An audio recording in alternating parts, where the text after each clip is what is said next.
Muy buenas noches, estamos en directo en Mírame Televisión, en la autonómica de las Islas Canarias, una televisión como siempre cercana, pendiente de todo lo que ocurre en nuestro archipiélago. Y para poder analizar todo lo que ocurre en nuestro archipiélago siempre es importante estar bien acompañados en esta mesa, y esta noche de nuevo lo estamos con Natacha Arena, compañera periodista. Natacha, gracias por acompañarnos. Buenas noches, como siempre un placer. Bienvenida.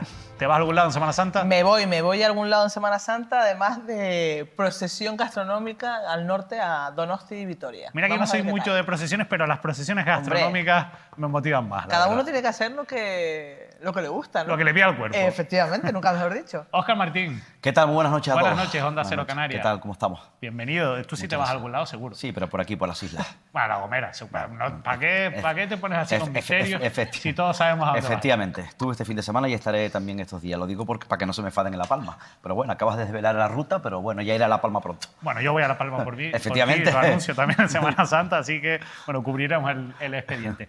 Pendientes de todas las islas con la actualidad. Ustedes saben que han ocurrido muchísimas cosas en las últimas semanas. Hoy vamos a analizar muchos asuntos políticos, algunos asuntos delicados, otras situaciones complicadas como las que se están viviendo en Lanzarote. En unos minutos vamos a conectar con Arrecife para hablar de esa posible declaración de zona catastrófica después de esas fuertes lluvias acaecidas este pasado sábado. Pero nosotros queremos que estén informados, que estén conectados con Mírame Televisión, y por eso es fundamental que se unan a nuestro grupo, a nuestro canal, mejor dicho, de WhatsApp. ¿Y cómo hacerlo? Bueno, pues a través de este código QR que van a ver en pantalla y que es fundamental para que ustedes puedan, insisto, unirse y conocer las últimas noticias que hemos contado aquí en Mírame Televisión, los últimos programas que hemos producido. Bueno, muchas sorpresas y muchas novedades, como por ejemplo las que ocurrían la semana pasada cuando presentamos ese programa especial hablando de la isla de La Palma con nuestra compañera, con la directora de Geotenerife, con Sharon Backhouse, en la que analizábamos lo ocurrido con la erupción de La Palma en un documental muy recomendable que veíamos aquí en primicia en Mírame Televisión. Muy pronto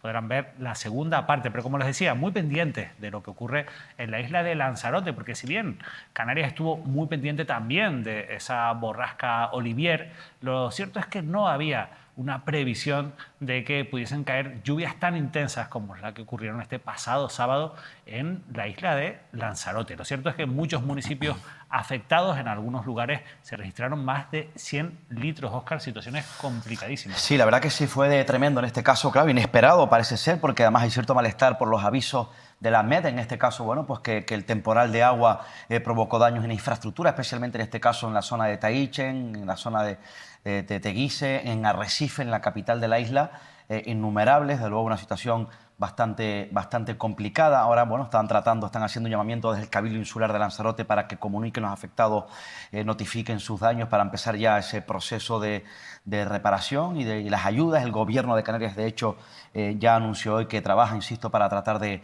afrontar esta situación, y donde se está pidiendo, por parte incluso del Ayuntamiento de Arrecife y del Cabildo Insular de la isla, la posibilidad de declarar bueno, pues zona catastrófica para, evidentemente, poder agilizar esos procesos ahora de ayuda. Insisto, unas inundaciones donde hubieron cuantiosos daños.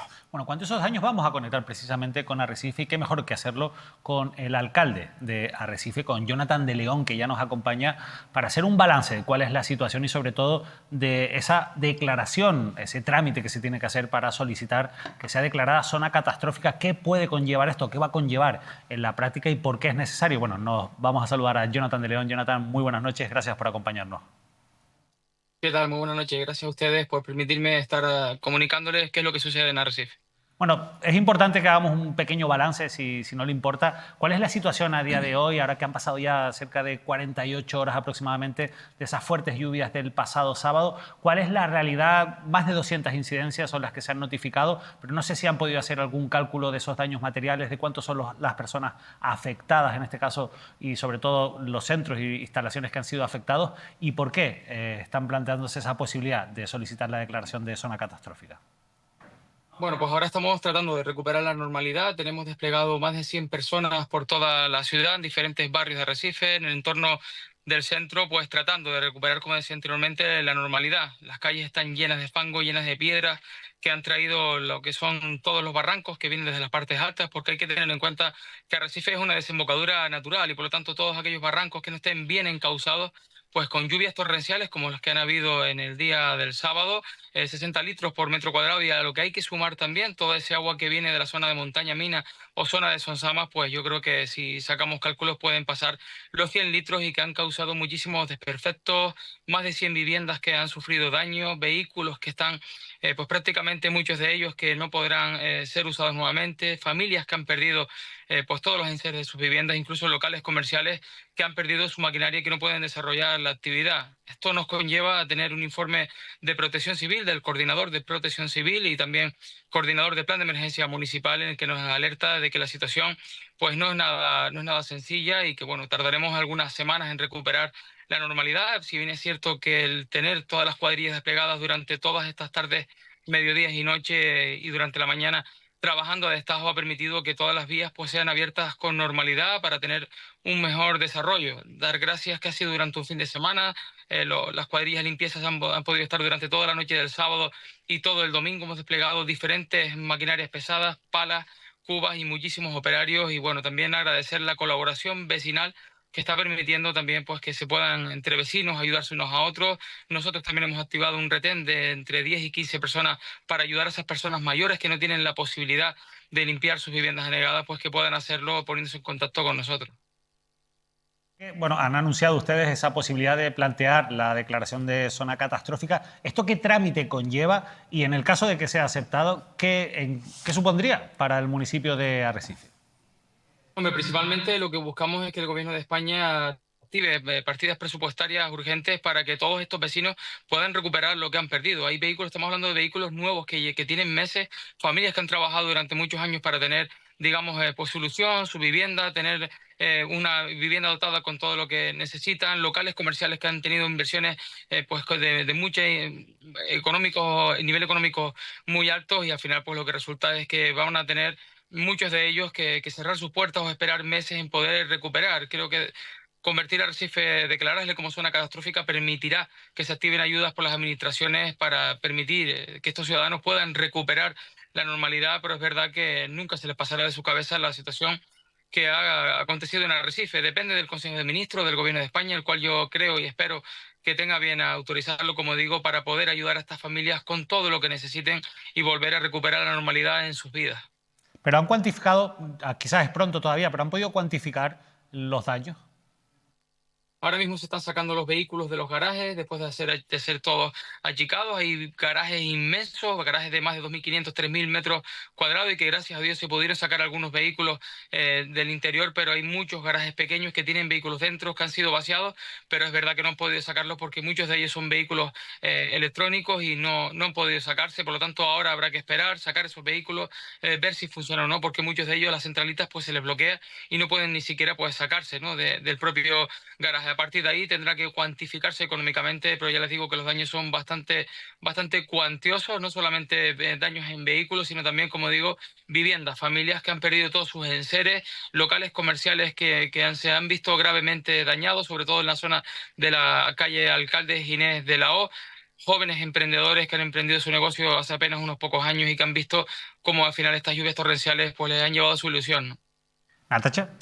Señor de León, muy buenas noches. Se han visto, perdón, en estos días, pues imágenes complicadas, sobre todo con calles anegadas, con alcantarillas, pues llenas de agua, como no puede ser de otra manera, debido al alcance de estas precipitaciones. Ya no vamos a hablar de lo que se podía haber hecho, pero sí creo que es el momento de analizar cómo está la red de saneamiento, las canalizaciones, que además me consta que usted ha estado en los últimos meses detrás de esta cuestión. ¿Qué es lo que se puede hacer a partir de ahora? ¿Qué es lo que se puede mejorar para que estas situaciones pues se eviten en un futuro?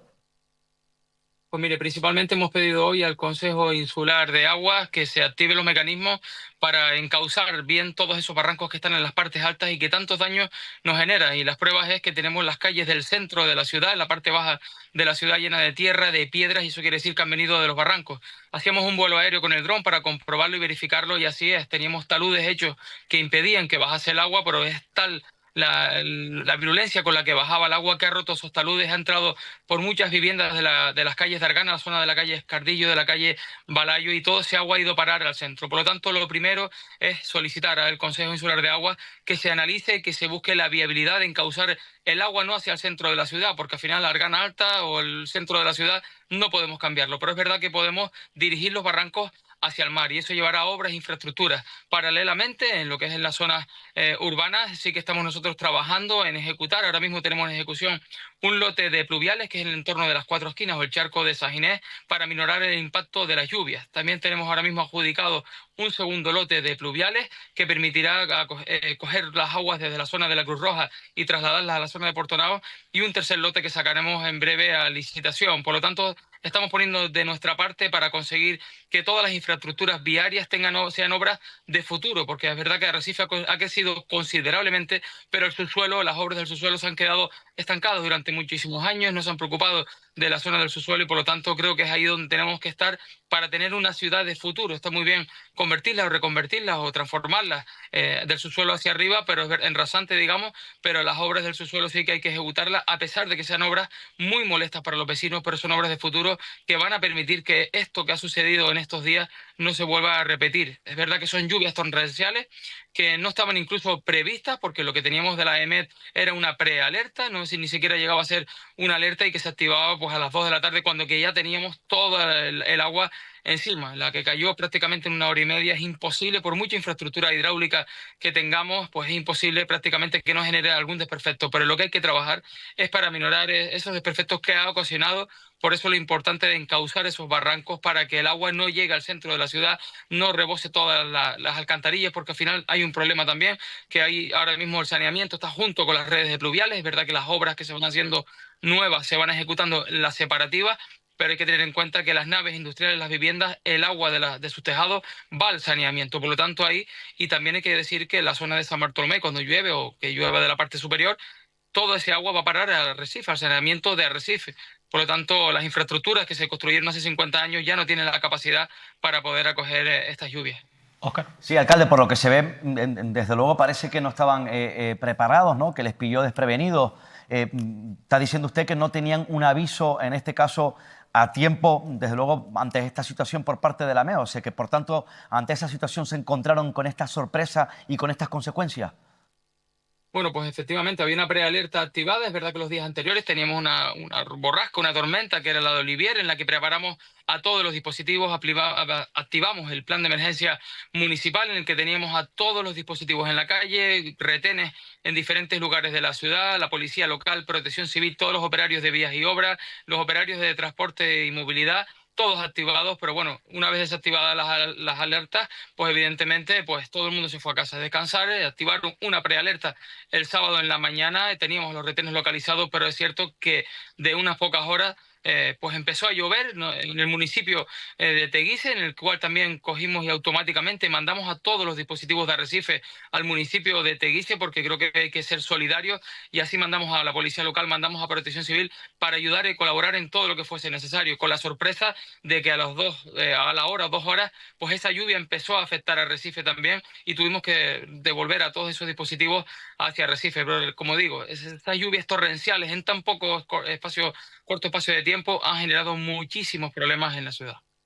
Bueno, la verdad que es situación complicada, alcalde. Nosotros le deseamos mucha suerte. Ojalá que se puedan agilizar sobre todo las soluciones, que puedan cuantificar esos daños, que se pueda reparar, y también trabajar en esas políticas de prevención que son fundamentales para intentar evitar, dentro de lo que cabe, o cuanto menos minimizar los daños que puedan causar estos fenómenos meteorológicos. De verdad, muchas gracias por atendernos y ayudarnos a hacer servicio público. Buenas. Muchísimas gracias a ustedes. Buenas noches. La verdad que interesante reflexión. Sí. Es lo que toca ahora, arrimar el hombro para intentar recuperarse cuanto antes. Yo no sé si a ustedes les pasó, pero todos estuvimos toda la semana, un poco lo ha explicado también Jonathan de León, muy pendientes de Olivier. Y Olivier pasó, dejó obviamente sus incidencias, sí, pero el sábado nos cogió a todos una lluvia, también en otras islas de Canarias, que no nos esperábamos, ¿no? No, y sobre todo porque al fin y al cabo la meteorología es una ciencia, pero en caso de Canarias, que ya hemos hablado muchas veces, es menos quizás precisa debido a la orografía de las islas. Entonces a lo mejor tú estás en un sitio, en Tenerife por ejemplo, donde no está lloviendo, y hablas con alguien en el punto opuesto y está cayendo la mundial. Y es bueno, pues para eso están las precauciones, las alertas, las prealertas, y que la gente siga esas recomendaciones. Pero a mí me parece interesante una cosa que ha dicho Jonathan de León a colación de las consecuencias de este tipo de precipitaciones, que a la vista de los acontecimientos parece que van a ser recurrentes en el tiempo por el cambio climático, etcétera, que es el crecimiento, por ejemplo, poblacional de un municipio como Arrecife, y que la red de saneamientos o la red de canalizaciones no está ya actualizada para el nivel de población que tiene, que además, si no me equivoco, lo que comentaba es que muchas también de esa red desembocan a Arrecife de otras localidades y municipios, con lo cual es importante ya, creo, empezar a pensar en actualizar todo ese tipo de infraestructura, a pesar, bueno, que sean, como dijo el alcalde, incómodas para el ciudadano, pero entiendo que es mejor la incomodidad ahora que no lamentar este tipo de consecuencias en el futuro. Por eso decía el propio de León que va a pedir al Consejo Insular de Agua el encauzamiento. Eso suele ocurrir cuando al final se encuentran en situaciones de desbordamiento como lo que ha ocurrido en la capital. Me llamó la atención, por ejemplo, cuando el alcalde habla de que, bueno, había una prealerta, pero desde luego no una alerta, que es lo que luego ocurrió, es impredecible, es verdad, pero bueno, ahí parece ser, según está diciendo el propio alcalde o las autoridades de la isla, que pudo haber fallado quizás el sistema de alerta, que suele ocurrir lamentablemente porque es impredecible. Pero me llamó la atención, fíjense, decía que tuvieron que mandar en este caso un equipo de emergencia a Teguise, que está muy próximo casi, ¿no? Es decir, y que luego rápidamente a las horas pues cayó las inundaciones, azotaron las inundaciones en la capital con todos los daños cuantiosos, las cantidades de incidencias, las viviendas afectadas, familias que han perdido enseres, negocios absolutamente golpeados que lo han perdido todo. Ahora, como decía David, viene, esperemos que sí sea una coordinación conjunta entre todas las administraciones, con poca burocracia, por lo menos intentar que haya poca burocracia, que por eso están pidiendo la declaración de zona catastrófica, no solamente el Ayuntamiento, sino también el Cabildo Insular de Lanzarote, y que vayan avanzando. Ahora parece ser que ya han pedido desde el Gobierno autónomo un informe acerca de los daños para que también el Ejecutivo y la Comunidad Autónoma empiece a actuar. Bueno, pues la verdad es que esperemos que cuanto antes se pueda agilizar todos esos trámites. Ustedes saben cómo es la burocracia, para intentar minimizar también los efectos que ha dejado estas lluvias torrenciales en la isla de Lanzarote. Lo comentaba Óscar, en Teguise, por ejemplo, más de 100 litros por metro cuadrado. Sin embargo, en Arrecife, donde las cifras oficiales están en torno a los 60 litros por metro cuadrado, los daños han sido mayores probablemente por esa mayor urbanización que tiene por la orografía, el municipio de Arrecife, por la orografía, por esas carencias que señalaba también Nata Chillarena, y que al final son una seña, por desgracia, ya casi de identidad, ¿no?, de nuestra comunidad autónoma, que se está quedando muy atrás en cuanto a las exigencias de un nivel poblacional que cada vez genera una presión más grande sobre nuestro territorio, y que cuando vienen malas, cuando vienen fenómenos como este, bueno, pues muestran o salen a la luz todas esas necesidades que tenemos en infraestructuras básicas, aunque sean obras que a veces son incómodas, son obras necesarias, y Canarias necesita actualizarse ante esta situación mientras se mantienen otros debates sobre el reto demográfico de las Islas Canarias. Bueno, esto ocurría el sábado, como decíamos la semana pasada, muy pendientes todos de lo que ocurría con esa borrasca Olivier, pero también muy pendientes en lo político a lo que ocurría el jueves en el Congreso de los Diputados. Por fin, miren que hemos dedicado horas en este programa a hablar de la necesaria reforma de la ley de extranjería, de ese artículo 35, para que se pudiesen derivar a los menores migrantes no acompañados a otras comunidades. Ha sido el caballo de batalla incluso del propio gobierno autonómico durante todo lo que llevamos de legislatura, y llevamos prácticamente para casi 2 años. 2 años después, finalmente ocurría esto en el Congreso de los Diputados este jueves. Votos emitidos 350, a favor 179, en contra 170, una abstención.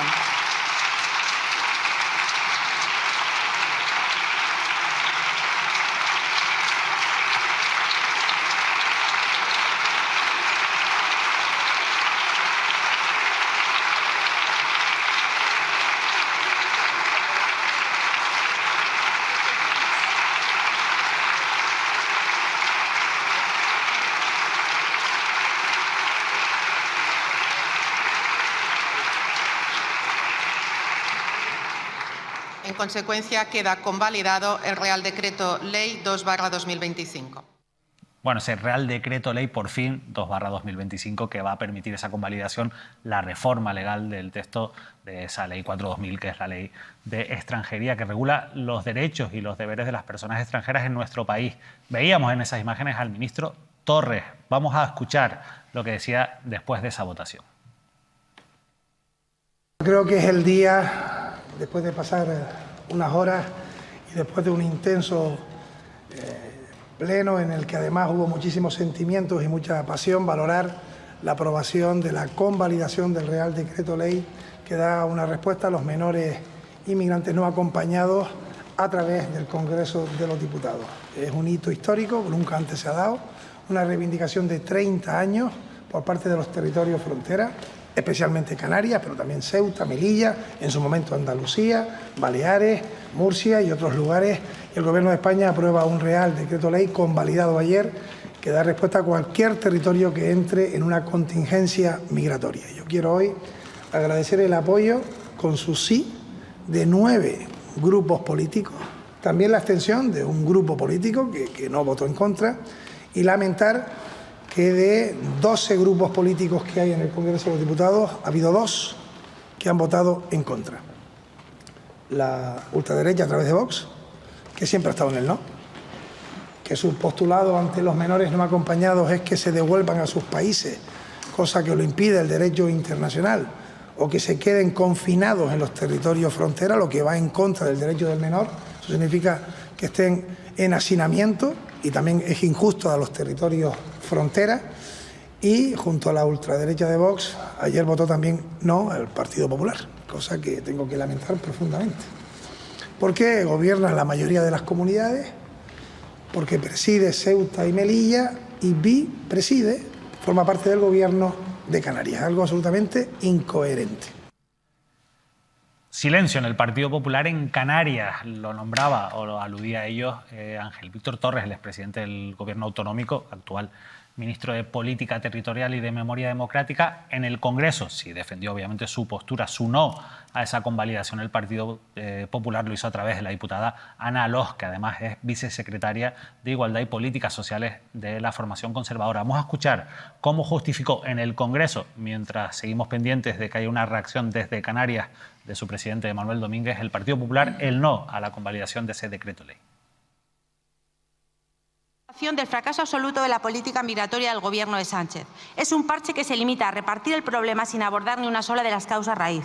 Ni el control efectivo de fronteras, ni los acuerdos de retorno eficaces, ni la lucha contra las mafias. El Gobierno se lava las manos, reconoce implícitamente la insuficiencia de los servicios autonómicos, pero no aporta soluciones ni recursos, solo impone cargas. Señorías, frente a su imposición, el Partido Popular defiende el diálogo real y el consenso con las comunidades autónomas. Exigimos respeto a la ley, la Constitución y a las competencias autonómicas. Demandamos una política migratoria integral y seria, que la solidaridad vaya acompañada de recursos suficientes y garantizados por parte del Estado. Y exigimos que el Gobierno asuma sus responsabilidades en la solución de esta crisis de los menores. Porque no hay una política migratoria más inhumana que la que no existe. Porque los menores que mueren en el mar, señores ministros y señorías, no se pueden repartir. Finalizo. Nuestra posición se basa en los principios de acuerdo, legalidad, financiación garantizada y corresponsabilidad, principios que defendimos junto a Canarias y que este Real Decreto Ley ignora por completo. Por todo ello, señorías, nuestro grupo votará en contra de esta convalidación del Real Decreto Ley. Muchas gracias.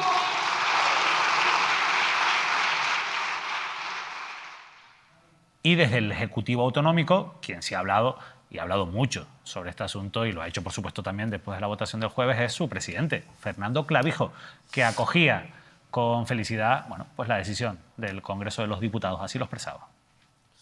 Pues de felicidad, y aunque parecía que todo estaba bastante enfocado, pues hasta que no ves la votación y ves la pantalla, pues siempre tienes dudas, ¿no?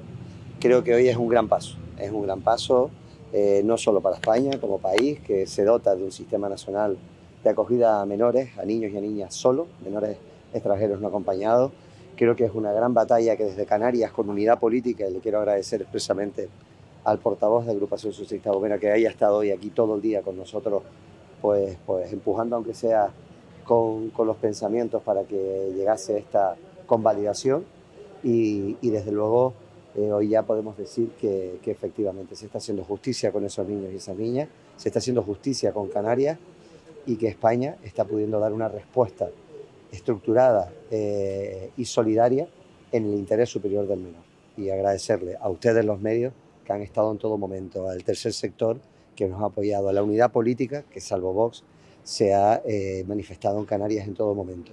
Y lamentar aquellos grupos, Vox y Partido Popular a nivel nacional, que han votado en contra, que una vez más, pues yo creo que la mala política les ha llevado a no pensar en los menores, que es lo que nos ha movido al resto a establecer esta lucha que por fin hoy ha tenido su fin.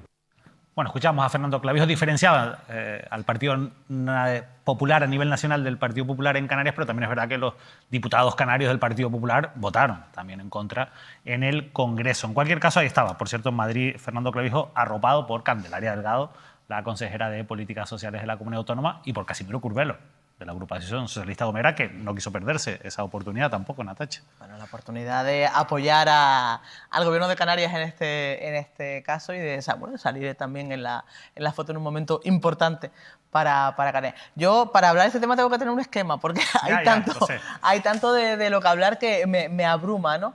Hay varios datos que a mí me gustaría resaltar, entre ellos, por ejemplo, que habla el ministro Ángel Víctor Torres, que también fue presidente del Gobierno de Canarias en la anterior legislatura, de que es una reivindicación de los territorios frontera desde hace 30 años esta modificación. Incluso el propio Ángel Víctor Torres, ese mismo día en que se votaba esta modificación, aludía al presidente de Canarias, Adán Martín, que en 2006 ya empezaba a reivindicar estas actuaciones. 2006.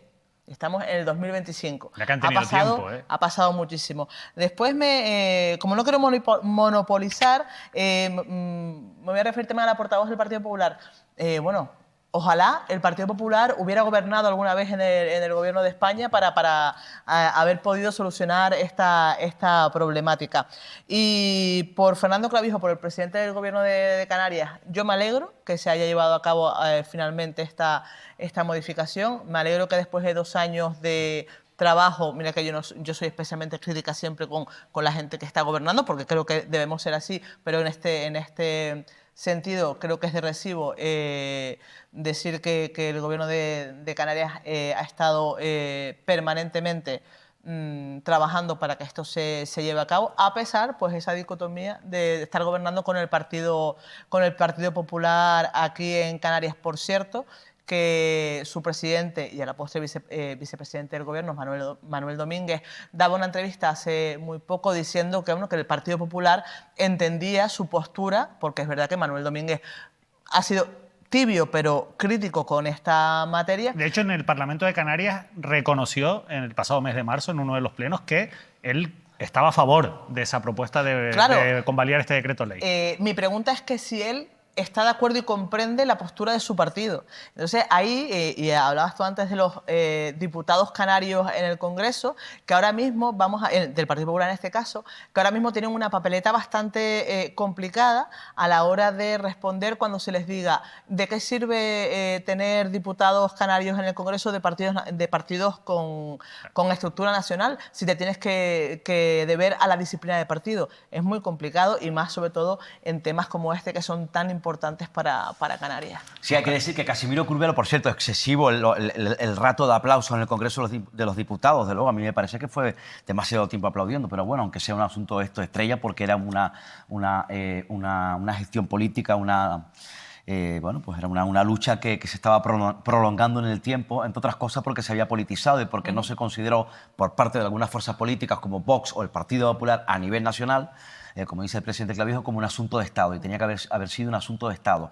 Y lamentablemente durante todo este tiempo se ha hecho política por parte de algunas fuerzas sobre la realidad migratoria en Canarias, en este caso especialmente con los menores migrantes no acompañados. Casimiro Curbelo va ahí como, entiendo, como portavoz de la agrupación socialista Gomera, porque dirán, también es presidente del Cabildo de la Gomera, podrían estar el resto de presidentes o representando a la FECAI, pero es que la agrupación socialista Gomera apoya ese pacto, el pacto en Canarias, Coalición Canaria Partido Popular. Sin el apoyo de Casimiro Curbelo no habría pacto Coalición Canaria Partido Popular, por eso creo que también considero que tendría que estar en la foto junto al presidente Clavijo. Eso por un lado. Por otro lado, en lo del Partido Popular, el Partido Popular tiene un problema a la hora de explicar. Es verdad que en una entrevista en Canarias 7 reciente, el propio Manuel Domínguez dijo que, bueno, que era para él que la dirección nacional, que Feijóo comprendía el posicionamiento, la postura del Partido Popular en Canarias.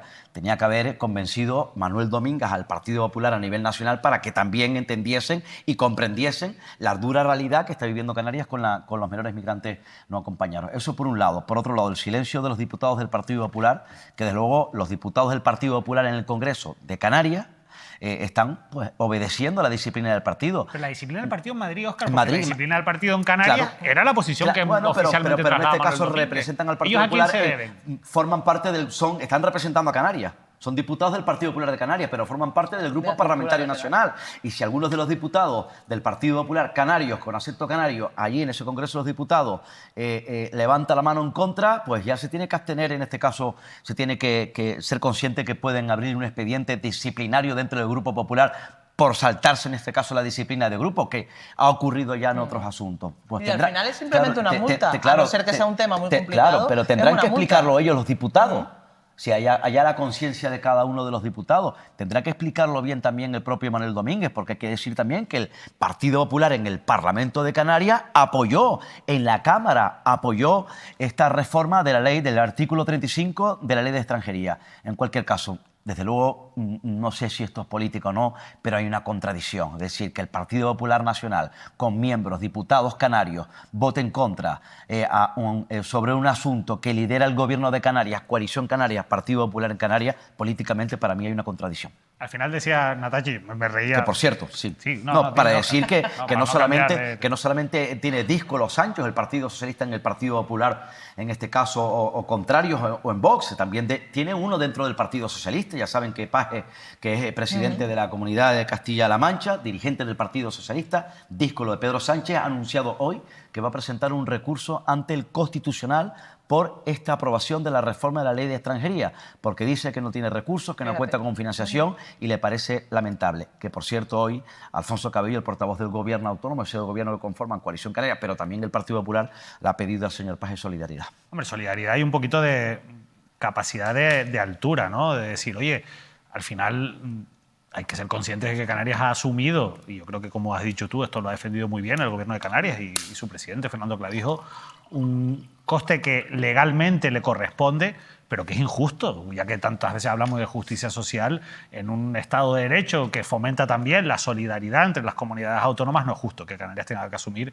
pues, todo el coste, porque al final los perjudicados, y yo creo que es lo más importante de todo, son los menores, ¿no? Sí. Yo decía que me reía antes un poco, o me sonreía, porque decía Natalia, es que al final las indisciplinas de partido quedan en una multa, y es que me vino a la cabeza la multa de 1.000 euros a Ana Brama. No sé si te acuerdas cuando Coalición Canaria multó a Ana Brama con 1.000 euros por esa indisciplina grave, por votar no a Pedro Sánchez. Estas cosas al final quedan en nada. Yo no sé ni siquiera si Ana Brama habrá pagado esos 1.000 euros y que habrán sido de los 1.000 euros Ana Brama, pero sí que es verdad que al final estas cosas generan algún titular, pero realmente dentro de los partidos esto acaba en nada y no tiene gran repercusión. ¿Y sabes lo que pasa? Que yo sí hay un análisis para mí importante, que esto no es... Hablaba antes, Óscar, de ese excesivo tiempo de aplauso. Estoy de acuerdo, porque no es precisamente un momento para darse golpes de pecho de haber conseguido, en este caso por el Gobierno del Estado, esta modificación, porque yo creo que se podía haber actuado antes, se podía haber hecho antes y, sobre todo, hablamos solo de la modificación que se ha aprobado ya en el Congreso. Ahora viene la ejecución de esa modificación, que no es inmediato, que esos menores no van a tener una... vamos a elegir bien las palabras porque estamos hablando de chicos que están aquí en situaciones muchas veces muy complicadas. Para que esas personas ahora puedan ser derivadas a otras comunidades autónomas, se tienen que primero reunir la conferencia sectorial, que tiene que ser antes del 30 de junio, si no me equivoco, y a partir de ahí hay 12 meses de plazo para que se lleven a cabo ese tipo de actuaciones, con lo cual no es una cosa que vaya a ser venga rápida y corriente. Y si encima, entre medio, van a haber alegaciones contra este tipo de medidas, pues esto puede dilatarse en el tiempo. En cualquier caso, más vale tarde que nunca y más vale que haya algo a que no haya nada. No, sin duda. Y esto es un avance importantísimo porque al final esto es una ley orgánica que se va a reformar y que eso va a quedar para siempre.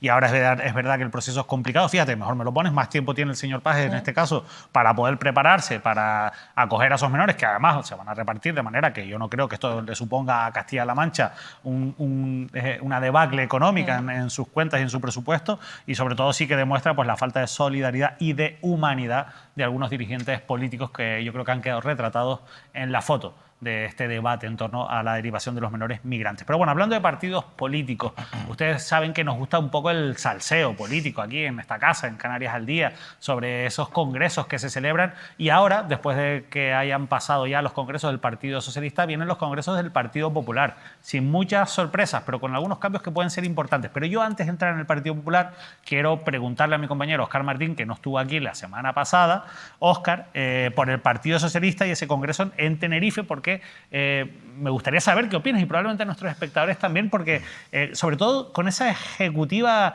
sui generis, ¿no?, que ha quedado ahí compuesta por Tamara Raya con miembros de diferentes familias y sectores del partido. No todas, hay cierta integración, porque ya saben que Tamara Raya era la única aspirante después de que Pedro Martín anunciase que no iba a tratar de revalidar la Secretaría General del Partido Socialista. Se celebró en San Miguel de Abona, sur de la isla de Tenerife. Tamara Raya, secretaria general.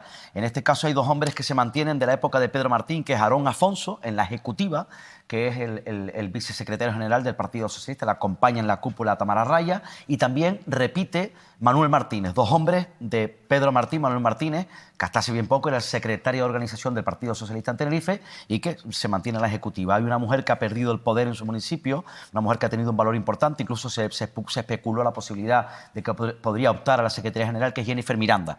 Jennifer Miranda, asuma en política municipal, entra por tanto también en la ejecutiva.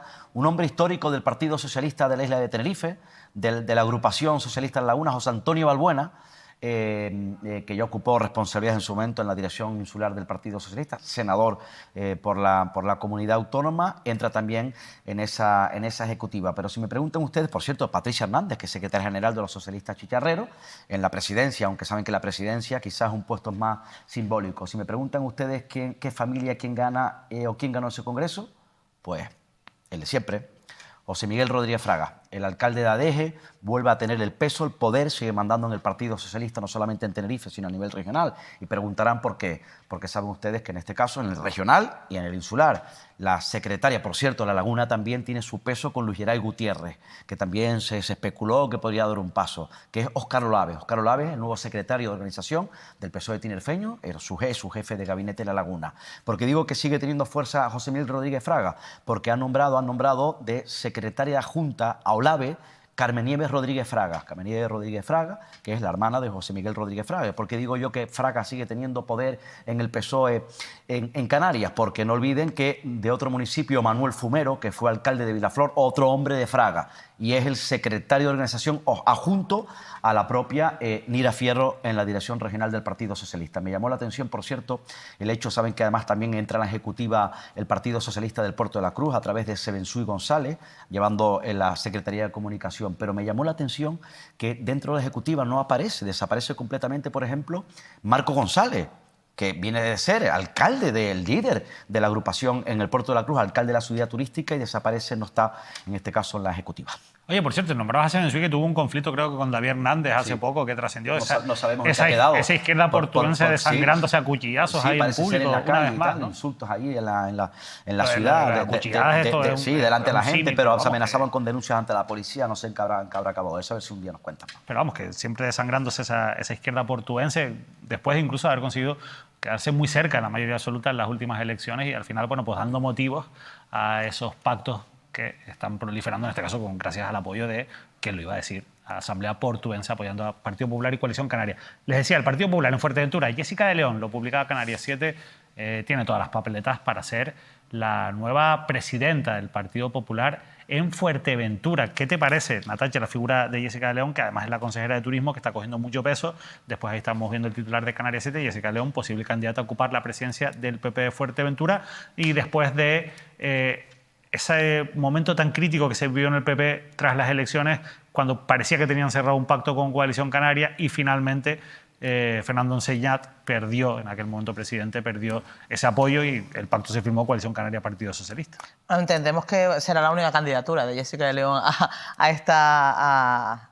presidir el Partido Popular de Fuerteventura, con lo cual no va a haber ninguna sorpresa, pero también es algo que hemos hablado durante estos últimos meses, que nos han acostumbrado los partidos a eso, a no tener ningún tipo de primarias, por así decirlo, ¿no? Bueno, pues eso, un apunte, internos, ¿no? Sí, sí, además eso enriquece mucho la democracia interna de los partidos porque al final no hay una corriente unificada y yo creo que eso todo enriquece. A mí, Jessica de León, yo tengo que reconocer que tengo una dicotomía en cuanto a ella.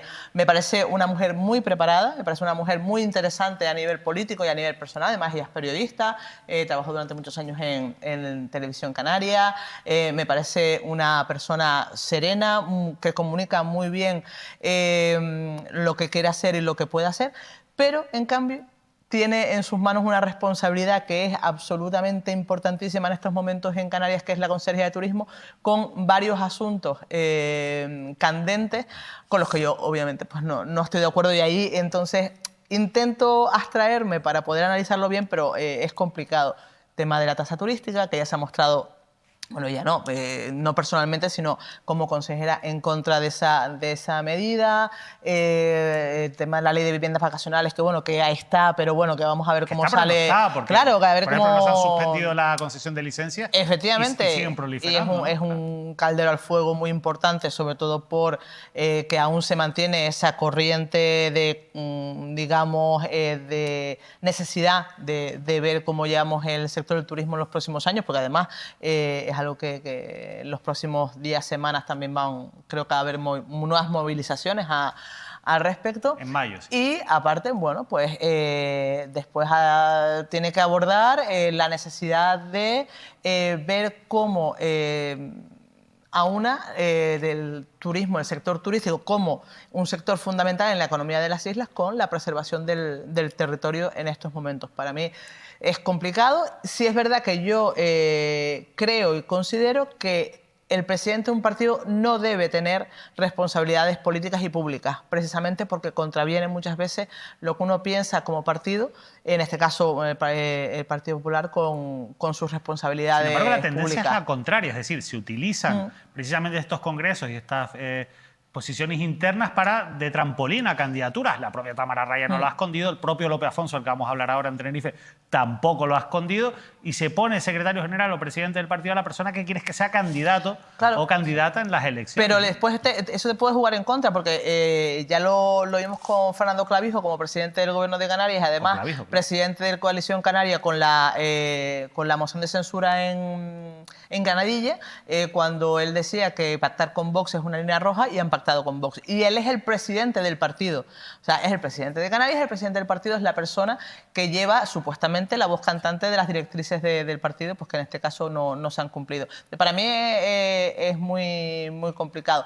Como todo, bueno, pues desearles que trabajen por y para los ciudadanos. Hay que decir que Jessica de León fue consejera de Turismo del Partido Popular en el Cabildo de Fuerteventura, formó parte de la directiva, estando Fernando Enseñat. Es la apuesta, ha sido y es, ya lo contamos hace varios años, la apuesta de Manuel Domínguez, el presidente. Su valor es un valor importante para ella. Hay que decir que va a asumir, porque va a ser presidenta, aunque ya estaba en la ejecutiva anterior, un Partido Popular dividido, profundamente dividido en Fuerteventura, donde también el Partido Popular en Lanzarote empieza a tener otras ficciones también ya. De hecho, hubo tal división que tuvieron que montar una gestora en el Partido Popular de Fuerteventura. Recuerden ustedes la caída libre políticamente hablando de Fernando Enseñat, diputado y concejal del Partido Popular en Puerto del Rosario, que dejó evidentemente de asumir el partido porque ya no era del visto bueno, no era de la confianza de la dirección regional, con sectores muy divididos, y porque además le echaron en cara, lo contamos en su momento, recuerda David, a él directamente no haber podido fraguar el pacto coalición Canaria-Partido Popular. En todas las instituciones, pacto coalición-Partido Popular,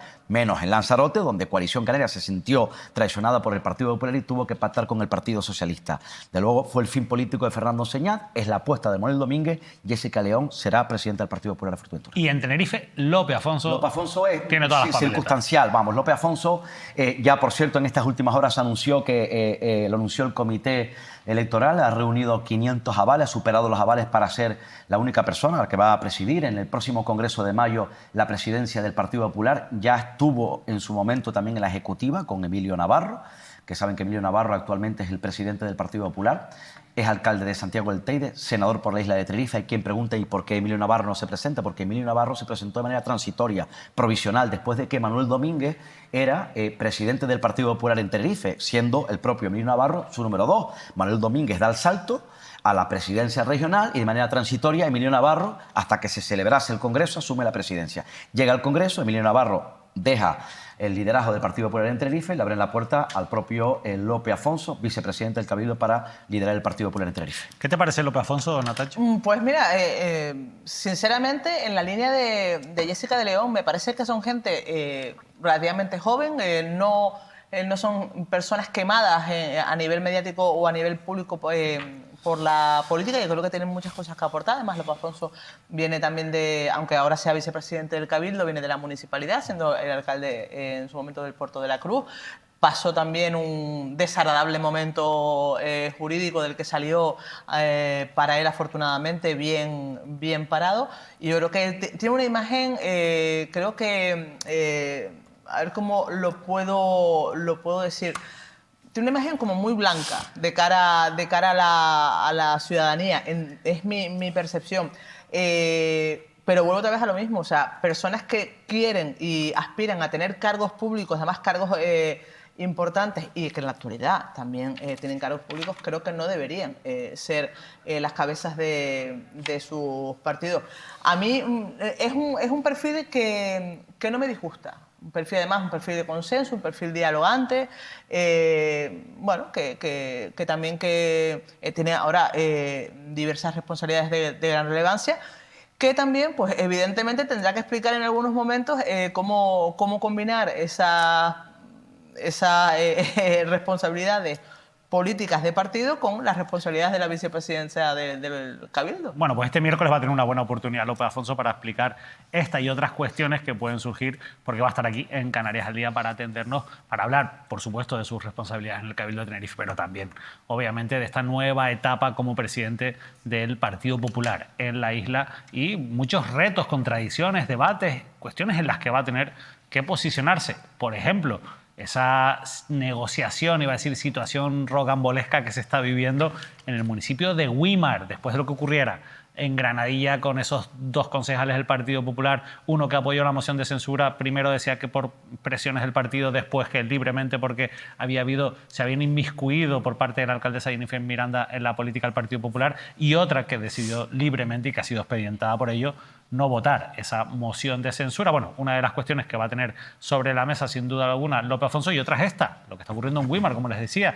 Lo publicaba Canarias Ahora y nos llamaba la atención porque hemos hablado muchas veces en esta mesa de que Güímar va a ser uno de los próximos puntos de negociación en los que Coalición Canaria y Partido Popular pueden acercar posturas. El rechazo del PP a sacrificar a Luis y Castro bloquea un pacto con Coalición Canaria para desbancar al PSOE del gobierno de Güímar. La idea es pactar. Ahora mismo saben que gobierna, es de los pocos pactos que quedan, de Coalición Canaria y Partido Socialista en el municipio de Güímar. La idea es que el PSOE salga de ese pacto y entre el Partido Popular, pero Coalición Canaria está pidiendo, según esta información de Álvaro Morales en Canarias Ahora, la cabeza de la exalcaldesa Luis y Castro. Cuando se produjo la moción de censura en Granadilla, dije que rápidamente tomasen nota, que apuntasen a precisamente Güímar, también apunté a otro municipio, Tegueste. Ya en Güímar parece que pueden haber, en este caso, movimientos, según publica el compañero Álvaro Morales en Canarias Ahora. Hay que decir que allí gobierna Gustavo Pérez con Coalición Canaria, con el Partido Socialista a Irán Puerta.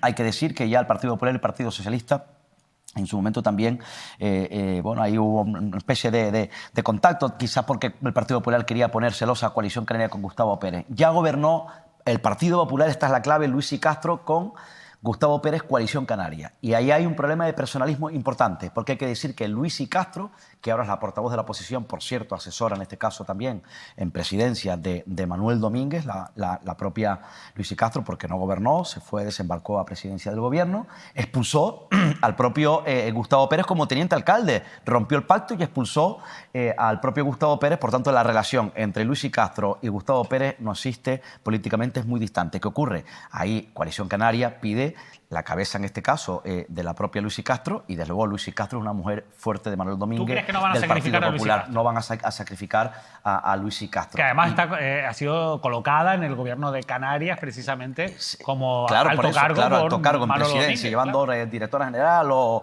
asesora o algo de relaciones con los medios por parte de la cuota del partido. Directora general. Lo dices así como si qué más da que sea directora general que sea asesora. Está en la parte del Partido Popular. Bueno, algo. asesora de presidencia del gobierno, llevando relaciones con los medios informativo. ¿Y se han relacionado contigo? Pero, Porque es un medio de comunicación. pero ¿Has tenido relaciones como portavoz, profesionales claro, con como Luis y Castro? portavoz del Grupo Popular en el ayuntamiento, en este caso, de Güímar. Era Pero no como del José gobierno de Domingo Canarias. Regalado, que estaba en la portavocía de la oposición, pero también en presidencia. Ya en su momento, antes del mandato, antes de fraguar este incómodo pacto entre Coalición Canaria y el Partido Socialista, ya hubo tanteo entre el Partido Popular y Coalición Canaria. Pero ¿qué ocurre? Que el Partido Popular le pedía a Coalición Canaria pactar, pero en este caso sin la figura de Gustavo Pérez. Incluso se rumoreó que Gustavo Pérez le podían dar otra salida para fraguar ese pacto a Coalición Canaria y Partido Popular. ¿Tú cómo lo ves, Oye, Natacha? esto es como una telenovela, ¿eh? Totalmente. Al final es, quédate tú para ponerme yo, tú no me gustas, ay, me has hecho algo, me has puesto celoso, ahora no quiero, ahora sí. La verdad que... hombre, Es que esa es la política claro, también, vamos. a nosotros nos gusta, pero es que es una de las cosas que siempre hay que explicar a la gente que no entiende... No, pero estos son hechos reales, no ¿eh? entiende estas movidas y estos movimientos, ¿no? Y aquí juega un papel fundamental lo que tú decías, Óscar, que son los personalismos también trasladados a un nivel positivo de hablar de ese tema. Luis y Castro es una persona que con muchísimo calado en el municipio de Güímar y... Al que ganó las elecciones, que está Claro, buscando, claro, buscando claro. el dato, sacó más de unos 1.600 votos más que Coalición Ganó las Canaria. Efectivamente, al que final Gustavo la Pérez. aritmética es la que es y los pactos son los que son, por lo que así es como se gobierna, pero evidentemente tú no puedes, o bueno, sí puedes, pero no deberías pedir la cabeza de una persona con tanto peso en este momento en el municipio, porque al final yo creo que todas estas cosas se devuelven en Pero contra no es de la los primera vez que en un municipio de en Canarias los se próximos piden comicios. cabeza a otro partido Ah, no, para por fraguar un supuesto, pacto. Está por ocurrido. supuesto. Lo que pasa es que al final lo que tienes que pensar también es, estamos a pocos... Mira, en a Granadilla, pocos que el meses. Partido Popular lo obligó, Claro. Coalición Canaria, en este caso, le tuvo que pedir a unos concejales, en este Sí. caso, que se fueran, que se marchasen, que corriese la lista para poder fraguar el Pero pacto. que hemos hablado también a Y así lo raíz hicieron. de esa moción de censura a Jennifer Miranda, que posiblemente Jennifer Miranda, si no cambia mucho la cosa, posiblemente los próximos comicios municipales saquen mayoría absoluta. Pues al final todo esto también hay que pensarlo en clave electoral y sobre todo en un momento en que creo que queda año y medio, Y la 2 años candidata del para Partido las Socialista próximas al elecciones. Cabildo de Tenerife está claro quién es. ¿Quién va a ser? Tamara Raya. Claro. Y yo sigo diciendo que Luis y Castro, que uno puede decir, bueno, pues que sacrifiquen a Luis y Castro, puede decir o puede pensar. No es tan sencillo, insisto, ganó las elecciones, pero es que estaba viendo los datos y subió en 3 concejales con respecto a los resultados de 2019. O sea, es una candidata... Sigue siendo líder allí, sí. Claro, es una candidata que o sea, no hay datos objetivos para Exactamente. decir que de un paso a un lado. Entonces, es una candidata que tiene apoyo, que además desde la oposición se suele reforzar realmente. Si lo haces bien, si haces una buena oposición, al final en estos municipios hay que estar en el día a día para poder Ha tenido tener una encrucijada, dura valoración. encrucijada judicial. Yo habría veo que muy decirlo. difícil, muy difícil. Es verdad que tiene cosas pendientes de los juzgados, pero veo muy difícil que se pueda sacrificar a Luis y Castro. Pero insisto, López Afonso va a tener una buena oportunidad para decirnos cuál es la posición. Y es muy buena del la relación Partido entre López Popular Afonso y la este propia Luis y miércoles. Castro. Muy buena, ¿eh? Bueno, pues mira, un motivo más para hacerle esa pregunta a López Afonso. ¿Va a haber huelga en Semana Santa en la hostelería canaria? Bueno, ya sabemos que ha habido acuerdo para evitar la huelga en la provincia de Las Palmas, pero en Santa Cruz de Tenerife, en la provincia tinerfeña, ha habido negociaciones hasta hace escasos minutos. Les contamos la última hora después de publicidad. No se vayan.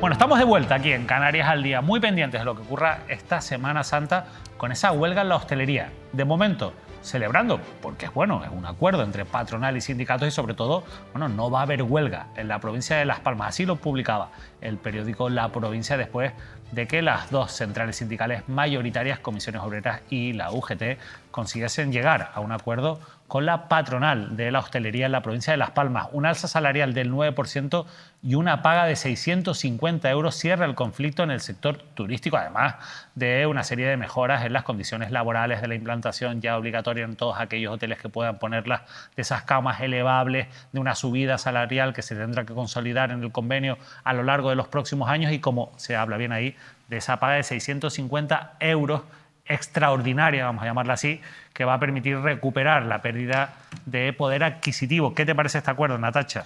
A ver, a mí me parece siempre positivo llegar a acuerdos. Lo que no me parece positivo es llegar a acuerdos con bajo una amenaza de huelga, porque al final eso lo que significa es que esos acuerdos se pueden llegar y que eso se puede, se le puede dar al asalariado o al trabajador, en este caso del sector de la hostelería. Si eso es algo que ellos creen positivo, para mí me parece perfecto y además muy positivo, no solo para el trabajador, sino para evitar una huelga que, en principio, yo creo que sí afectaría bastante al sector, pero más enfocado a la imagen que puedan dar las islas de cara al exterior, sobre todo en el mercado británico, que es tan importante en la provincia de Santa Cruz de Tenerife y que precisamente pues, tiene una cobertura mediática mediante panfletos periodísticos, por así decirlo, en que siempre son bastante cañeros y a veces de dudosa veracidad. En el caso de la provincia de Santa Cruz de Tenerife, pues veremos a ver lo que pasa. Yo espero que ya se reunieron esta tarde, claro, ya alguna bueno, reunión. eso, Yo espero que... Vamos ahora con Tenerife, pero para cerrar lo de Las Palmas, lo digo porque además tú has hecho una reivindicación aquí, han recogido el guante, las patronales en este caso, y en este caso los sindicatos, porque también dentro de ese acuerdo está el acabar con los turnos partidos en esos hoteles de todo incluido que generaban unas condiciones laborales realmente durísimas, ¿no?, para los trabajadores, y se va a acabar, está en el acuerdo también. Y sobre todo porque es verdad que, bueno, que deben haber profesiones y trabajos en que sí sea imprescindible o que se haga falta hacer esos turnos de trabajo, pero precisamente en la hostelería no. Y aparte, bueno, hablamos también pues, de riesgos laborales y de ciertas cosas, y de conciliación familiar y personal, que precisamente teniendo un turno laboral partido no es posible. Lo que decía, en el caso de Santa Cruz de Tenerife, yo espero que llegue a un acuerdo in extremis, precisamente no solo para evitar la huelga, sino también para mejorar e intentar mejorar esas condiciones para los trabajadores y que ese acuerdo en Las Palmas sea un espejo para lo que pueda suceder en Santa Cruz. Bueno, en Santa Cruz de Tenerife, Óscar, ha habido reunión hoy, como decíamos, y en principio, de momento, no hay acuerdo. Sí, se reunía la mesa sindical, en este caso el comité de huelga, con representantes de la patronal esta misma tarde. Nos comunicaban hace escasamente antes de entrar en el programa que efectivamente, en cuanto a la reunión, no hay acuerdo, continúa la huelga en principio. Y bueno, el dato más significativo, alguna información que nos ha llegado, podemos decir que bueno, pues los representantes han hecho una propuesta esta misma tarde de incremento del porcentaje exacto de poder adquisitivo respecto al IPC de enero de 2022 al 31 de diciembre de 2024 del 4,25%, a sumar concretamente el 2% con carácter retroactivo al mes de enero de 2025. Mañana los trabajadores se reúnen en asamblea con esta propuesta sobre la mesa, entre otras cosas. Insisto, no hay acuerdo, pero hay aproximaciones y todo apunta, por lo menos según lo que podemos saber, que podría o que hay voluntad, insisto, para tratar de llegar a un acuerdo y que podría, por lo menos las sensaciones que tengo, según la información que tengo, podría, si todo va bien, desconvocarse la huelga en las próximas horas. Bueno, vamos a buscar una fuente de primera mano que está muy pendiente, lógicamente, de todo lo que ocurre, porque saben que el sindicato mayoritario es Sindicalistas de Base, y vamos a hablar con su secretario general, con Javier Fernández. Javier, muy buenas noches, bienvenido. Muy buenas noches. Bueno, ¿cuál ha sido el resultado de esa reunión? Óscar nos ha hecho un pequeño resumen, pero nos gustaría escucharlo de viva voz de alguien que ha estado en esas negociaciones. ¿Cuál ha sido el resultado de esa negociación con la patronal? Bien, lamentándolo mucho y muy a nuestro pesar, no hemos terminado la reunión sin acuerdo, dado que los empresarios nos acercaban a la propuesta inicial y al objetivo que tenía la mesa sindical, que era la convocante de la huelga para Semana Santa. ¿Cuál es la propuesta? ¿Qué es lo que ustedes solicitan y eso que no está dispuesto de momento a aceptar la patronal?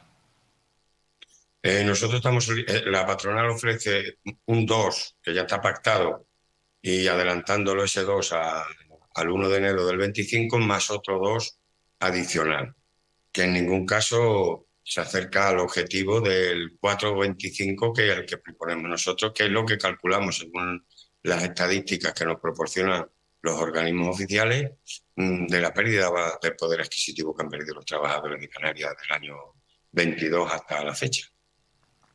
Óscar. Sí, señor Fernández, según hemos contado que mañana parece ser que hay una asamblea de trabajadores para valorar el resultado de esta reunión de hoy, de las posiciones. Es verdad que en este caso, continúa la huelga, pero que puede haber algún acercamiento. Usted, por parte de ustedes, de los trabajadores, de los miembros del comité de huelga, de los representantes sindicales, en estos momentos hay voluntad para poder llegar a un acuerdo. ¿Se podría decir que si en principio mañana todo va bien con esa reunión de asamblea, quizás in extremis podría desconvocarse la huelga por el bien de los trabajadores, por supuesto, y de la patronal en este caso?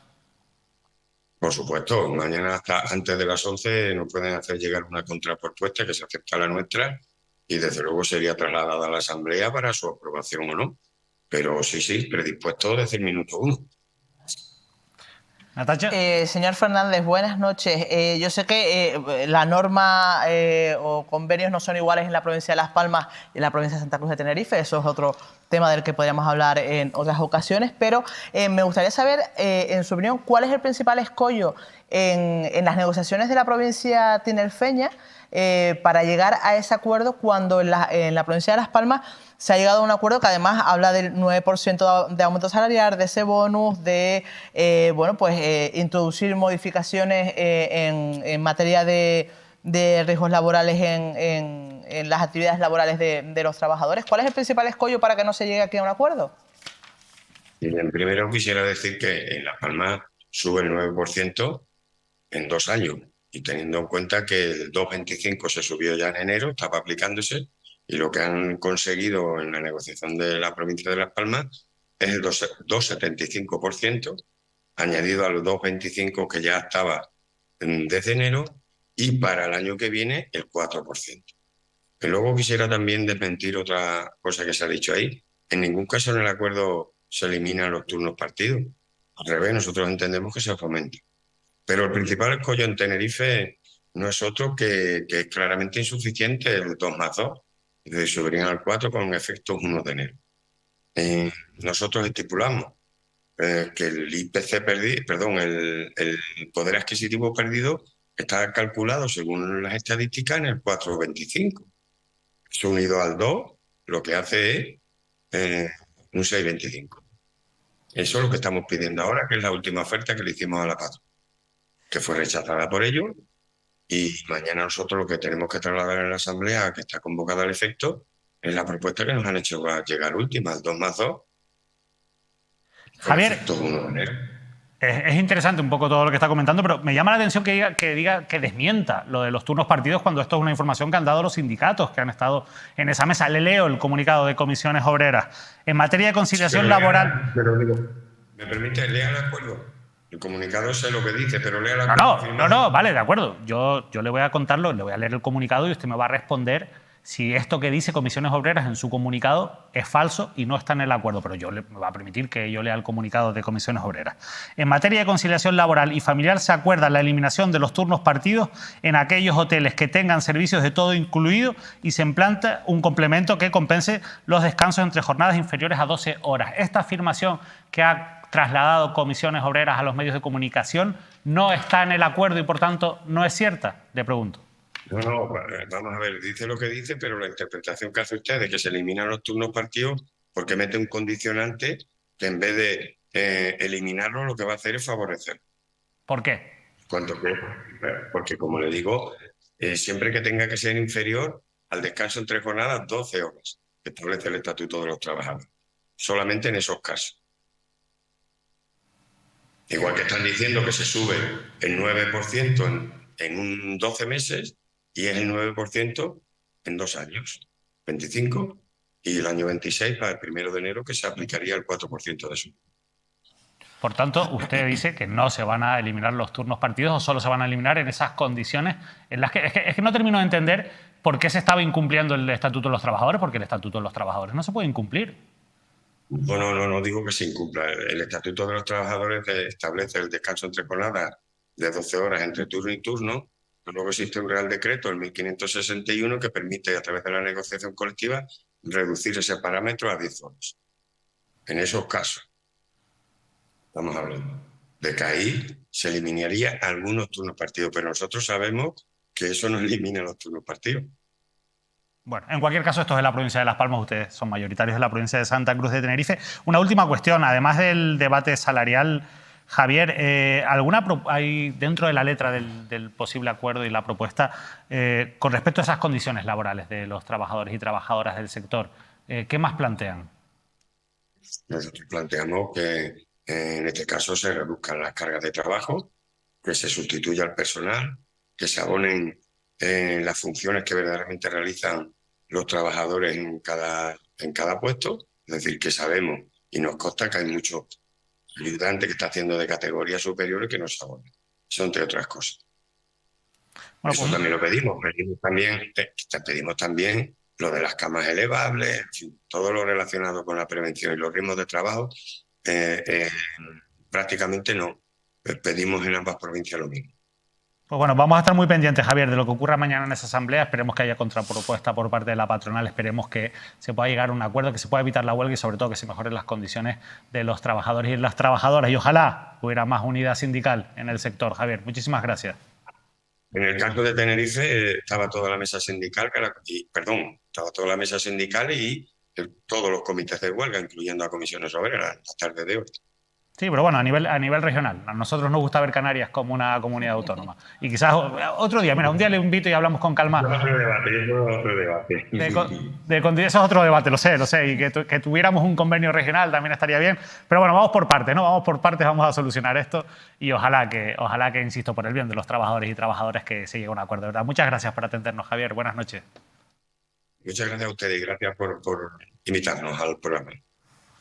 Bueno, la verdad que un debate interesante. A mí es que, a nadie se le escapa y no vamos a pecar de ingenuos ahora, que hay un enfrentamiento importante entre comisiones obreras y sindicalistas de base, que de hecho de ahí nace este sindicato de sindicalistas de base, que insisto es el mayoritario en la provincia tinerfeña, no así en la provincia de Las Palmas, pero más allá de que lo que haya comunicado comisiones obreras no se vaya a cumplir en la práctica por lo que ha dicho Javier Fernández, sí que es verdad que las condiciones laborales son mejores. En la provincia de Las Palmas el convenio es mejor en la provincia de Las Palmas y eso también, bueno, pues es fruto de negociaciones, de muchos años, de diferencias a la hora de afrontar un mismo problema en dos provincias distintas y en cualquier caso yo creo que nosotros lo que queremos, como cualquier ciudadano, es que se llegue a acuerdos, porque insisto, al final lo que se está en juego es las condiciones laborales de los trabajadores, ¿no? Y por supuesto, y además en un sector, como ya hemos dicho, no solo hoy, sino durante toda la temporada, tan estratégico como para Canarias como es el turismo. Lo que pasa es que es cierto que, al igual que hablábamos antes con el tema de la inmigración, esta necesidad de ver cómo evoluciona el sector turístico en las islas no es un debate de ahora, no es un debate del año pasado, porque haya habido de repente un aumento de la conciencia ecológica o de la conciencia de lo que es Canarias. Esto llevamos hablando muchísimos años y además hablaba yo antes de que Ángel Víctor Torres había aludido a Adán Martín. Adán Martín ya en su momento puso sobre la mesa la necesidad de tener el futuro en mente para modificar el concepto que tenemos de turismo y sobre todo en un momento en que es tan importante tener conciencia de lo que es Canarias y de lo que queremos de Canarias y el impacto que está teniendo el turismo en las islas. Y en este caso, tener a los trabajadores en unas condiciones laborales no solo correctas, sino buenas en un sector tan boyante como es ahora mismo el turístico, yo creo que es de recibo, porque es una de las cosas que hemos venido hablando desde hace mucho tiempo. El impacto económico que tiene el turismo ahora mismo en las islas no se ve proporcionalmente ese impacto en el trabajador. En ese trabajador, además en zonas turísticas que no tienen los recursos para poder llegar a fin de mes trabajando y además trabajando en un sector que se lleva miles de millones todos los años en las islas. Es un debate muy interesante, es un debate que además hay que asumirlo desde un punto de vista adulto y además con cierto rigor por muchas partes y creo que los sindicatos ahí tienen un papel muy importante y que debe haber una unión a la hora de defender a todos los trabajadores por encima de las siglas de los sindicatos, de las estructuras y incluso de las políticas. Es fundamental, al final centrales sindicales tienen sus propios intereses y, insisto, al final son los trabajadores y trabajadoras quienes votan a sus representantes en las empresas. Hay que dejar claro, a lo mejor esto puede llevar a confusión o no, yo la verdad es que lo tengo bastante claro, pero me sorprendió un poco la reacción criticando el acuerdo de Las Palmas por parte de Javier Fernández. Quizás no era lo que tocaba en este momento, pero por eso digo que lo ideal es tenerlo en esta mesa, porque al final cada uno que se preocupe, ¿no?, de su ámbito competencial y poder hablar con calma de algunas cosas, pero que quede claro, el Estatuto de los Trabajadores obviamente es una ley que no se puede incumplir, o sea, no puede incumplirse el Estatuto de los Trabajadores, que marca que el mínimo de diferencia entre las jornadas de trabajo tiene que ser de 12 horas y efectivamente, como ha explicado Javier Fernández, en convenios colectivos se puede reducir ese límite entre las jornadas de trabajo, pero el Estatuto de los Trabajadores se tienen que respetar esas 12 horas y sobre todo los turnos la política de turnos de lo que hablaba Natacha Arena, evidentemente genera unas distorsiones muy importantes para cuestiones importantes como son la conciliación de la vida laboral y de la vida familiar. Pero bueno, en cualquier caso, muy interesante esta negociación, esta situación, porque al final está en juego toda la situación de los trabajadores y trabajadoras, pero yo no sé hasta qué punto a los trabajadores y trabajadoras estos mensajes a veces contradictorios entre unas centrales de una provincia y de otra ayudan, ¿no?, a un poquito a tener claridad. En cualquier caso, no hay acuerdo. Si mañana hay contrapropuesta... Asamblea de Trabajadores habría que ver si hay una es lo que te última hora. contestaba Javier. Sí. Hay que ser prudentes, evidentemente. Estamos a las puertas de la Semana Santa, pero todo puede cambiar de manera favorable o todo se puede tirar por tierra. Nunca se sabe. Bueno, nunca se sabe. Estaremos muy pendientes de todo eso. Bueno, más allá de la huelga en Semana Santa, que vamos a estar muy pendientes de la próxima hora, de lo que ocurra en la jornada de mañana, ha habido algunas noticias importantes que vamos a resumir ya en esta última parte del programa. Por ejemplo, con el circuito del motor de Tenerife, tercera sentencia que sale a valorar esta instalación y sobre todo con referente a una parte del proyecto, bueno, así lo titulaba el periódico El Día, el tribunal o uno de los juzgados de lo contencioso, en este caso la jueza ha tumbado parte del proyecto del circuito del motor de Tenerife. Pero lo más interesante es que en este pronunciamiento se considera que está caducada la declaración de impacto ambiental, que como saben es un motivo de nulidad. En el caso de que finalmente se declarase caducada, pues el proyecto tendría que volver a rehacerse, se tendría que hacer esa declaración de impacto ambiental con el retraso que supondría en la práctica un proyecto que han defendido tanto el PSOE cuando estaba gobernando como ahora Coalición Canaria y Partido Popular. Y lo importante también en este caso es que ahora tenemos 3 sentencias, 2 que dicen que está caducado la declaración de impacto ambiental y una que dice que no. Por tanto, esto va a seguir teniendo recorrido judicial, a ver qué nos cuenta mañana López Afonso, pero sin duda no deja de ser un palo jurídico. Y a mí la pregunta que yo me hago, Natacha, es: ¿realmente esto no genera más inseguridad sobre este proyecto que ya genera bastantes dudas?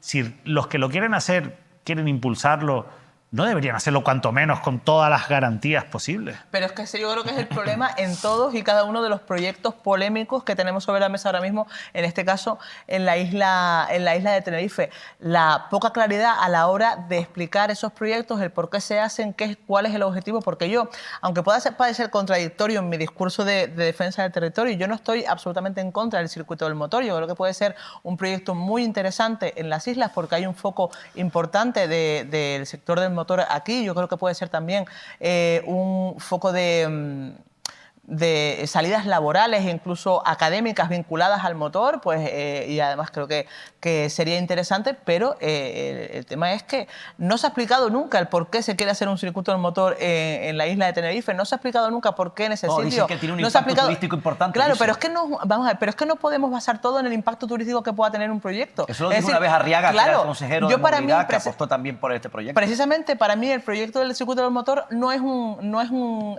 proyecto que se deba vincular al turismo, al contrario, creo que se debe vincular a una salida laboral,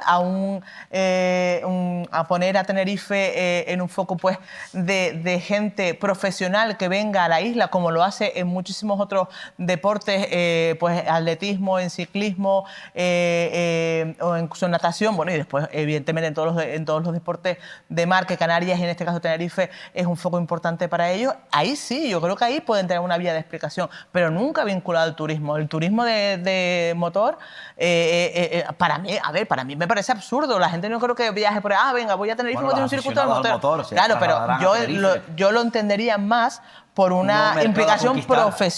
profesional, de profesionalización de un sector que yo conozco a varias personas y a partir de ahí fue cuando empecé pues un poco a tener en cuenta ese proyecto del circuito del motor. Sí, oye, pues podría ser interesante, además como salida profesional. Otra cosa es que se puede hacer, si no se puede hacer, oye, no pasa nada, tampoco es un proyecto que se deba hacer porque sí. Hay que decir que en este caso el circuito del motor es otro de los proyectos con contestación social importante. Ya saben que salieron a la calle los ecologistas, los que están en contra de este proyecto, además con algunos incidentes en un momento de tensión, recordarán también los que están a favor de los aficionados del motor, salieron también a la calle, insisto. Fue un momento, una noche, yo recuerdo, enfrente al recinto ferial de mucha tensión. Ha habido tensión política también, a cuenta del circuito del motor en el Cabildo Insular en contra Podemos. Allí gobernaba el Partido Socialista, que ha apoyado Pedro Martín y su equipo el circuito del motor. Lo apoyaban sus socios, su valedor, que era el consejero de movilidad, Enrique Arriaga, en contra de Podemos. Y que el Partido Socialista y Ciudadanos gobernaban gracias al apoyo externo de Podemos. Pero insistían, insisto, en el proyecto del motor. Vuelve Coalición Canaria y el Partido Popular y siguen apoyando el circuito del motor. En este caso, Rosa Dávila como presidenta y Lope Afonso, entiendo que como vicepresidente. Yo planteo, este proyecto es una prioridad en estos momentos. Esa es el la circuito del cuestión, motor es una prioridad efectivamente. para una isla que tiene problemas suficientemente graves, como por ejemplo la vivienda, problemas sociales importantes, problemas de vivienda fuerte, problemas de movilidad importantes, problemas de sequía, etcétera, etcétera. En una isla además también donde estamos hablando de poner límites a la masificación turística porque la capacidad ya es excesiva, insisto, en una isla tan limitada, ¿es una prioridad un circuito del motor? Yo lo planteo. Pero por eso y te les digo pregunto a que lo Coalición importante Canaria y al es que se Partido expliquen las Popular, cosas. ¿para ellos es una prioridad el circuito del motor? ¿Sí o no? La verdad que es un asunto que genera mucho debate, pero es que ahora tiene una parte que es fundamental, que es la parte jurídica, y yo vuelvo a insistir. O sea, más allá de que nos guste más o nos guste menos, si esto se hace sin garantías, al final puede acabar generando costes también incluso para la propia administración, que, bueno, evidentemente todos queremos evitar. Bueno, rápidamente otras dos cuestiones. En la Universidad de Las Palmas de Gran Canaria se ha destapado un melón que muchas veces pasa desapercibido, pero que esta vez ha acabado por la denuncia de un catedrático, fíjense ustedes, en la Fiscalía, pues con una causa judicial. Lo publicaba hoy Canarias Ahora y hay 4 investigados por prevaricación y falsedad en la adjudicación de una plaza en la Universidad de Las Palmas de Gran Canaria en el área de zoología. Un poco por lo que cuenta la información, bueno, pues se habrían incluso presentado documentación falsa para intentar amañar la adjudicación de esa plaza hacia una persona que era pues la que se intentaba favorecer. A mí este tipo de cosas, Natacha, me tiran para atrás porque estas son las típicas cosas que mucha gente te cuenta, que esto pasa habitualmente, pero que nunca termina de llegar tan lejos, ¿no? Y la universidad al final es un sitio qué mejor que la universidad para dar ejemplo de buenas prácticas, ¿no? Es que cuando pasan este tipo de cosas, uno se sorprende porque no te esperas que pasen este tipo de cosas, y más en instituciones tan importantes como una institución académica como la Universidad de Las Palmas de Gran Canaria, que podemos hilar con lo que hablábamos antes del circuito de los motores, lo que tú decías, que todos los proyectos tienen que venir con ciertas garantías y negro sobre blanco para que precisamente nadie pueda cuestionar ese tipo de cosas. A partir de ahora, tú imagínate que ahora esto se revela que sí, que ha habido prevaricación en esta plaza. ¿Cómo queda la imagen de una institución como la Universidad de Las Palmas de Gran Canaria, en que puedes cuestionar ahora a cualquier profesional que tenga una plaza en esa universidad? Insisto, yo creo que todo se tiene que hacer negro sobre el blanco, y creo que esto al final no es más que una consecuencia de la poca... del poco estudio que se hace de este tipo de acciones, de la poca auditoría que se hace de este tipo de acciones, ya sea dinero público, ya sea plazas de todo tipo. Hay que estudiar y analizar todo este tipo de cosas precisamente para que nunca se puedan cuestionar públicamente la veracidad de los hechos. Me parece, ya solo el hecho de la denuncia y de lo que se está presentando, me parece muy grave. Entonces, veremos a ver en qué queda. El recorrido que tiene, porque al final incluso sea una persona, un miembro de esa institución, la que presente esa denuncia, la que genere la sospecha, bueno, asunto delicado. Asunto, ya está una denuncia, se ha iniciado una investigación, habría que ver el recorrido que tiene por parte de la Fiscalía. Bueno, en Gran Canaria nos vamos a quedar, nos vamos a despedir allí porque ha habido noticia de última hora. Esto se podía prever, pero finalmente ha ocurrido. Óscar, lo publica Canarias 7, el alcalde de Santa Lucía de Tirajana deja Nueva Canaria. Ya trasciende los medios de Gran Canaria, es la noticia política de última hora, nuevo episodio que provoca el descalabro aún más de Nueva Canaria. Francisco García, que saben ustedes el alcalde de Santa Lucía de Tirajana acaba de anunciar junto a sus 5 concejales, no es una sorpresa para la cúpula de Nueva Canarias porque ellos ya habían apoyado públicamente en foros internos al nuevo futuro proyecto de Óscar Hernández, el alcalde de Agüimes, y de Teodoro Sosa, alcalde de Gáldar. Por tanto, el alcalde de Santa Lucía de Tirajana incluso ha mandado una carta a los vecinos, a la ciudadanía, anuncia que rompe el proyecto, se marcha de Nueva Canarias, insisto, con el equipo de Sosa y Hernández, pero deja claro que seguirá gobernando, que seguirá en el consistorio como alcalde. Se marchan 5 concejales, insisto, seguirá gobernando en este caso con el Partido Socialista y Juntos y Unidos por Gran Canaria. Bueno, pues estaremos muy pendientes de todo eso. Natacha, al final, pues bueno, yo no sé cuántos alcaldes le quedan a Nueva Canarias, pero evidentemente esta sangría le va a pasar factura sí o sí. Es que ya no solo tenemos la duda de qué pasará con este proyecto,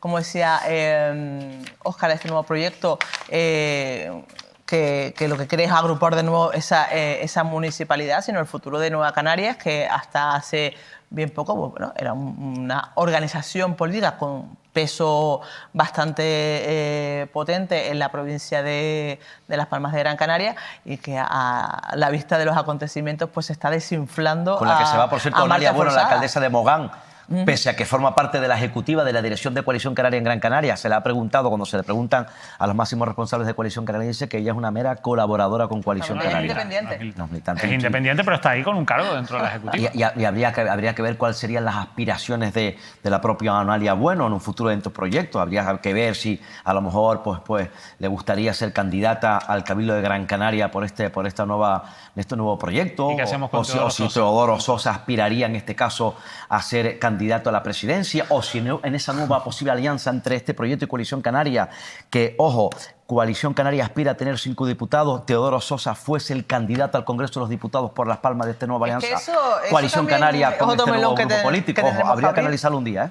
Bueno, pues ahí estás poniendo sobre la mesa muchas hipótesis interesantes. Vamos a ver, porque yo creo que también aquí la estrategia, nosotros no la sabemos, pero ellos probablemente la tengan bastante clara. Óscar Martín, muchísimas gracias por habernos muy buenas noches a acompañado. todos. Una noche más de análisis de actualidad. Buenas noches, Natacha. Buenas noches a todos y feliz semana corta, afortunadamente. Sí, bueno, semana corta en lo laboral para mucha gente y para quien se va a disfrutar de sus días de descanso, Natacha u Óscar, bueno, que lo disfruten. Efectivamente. Y ustedes también, por supuesto, que pasen una feliz Semana Santa.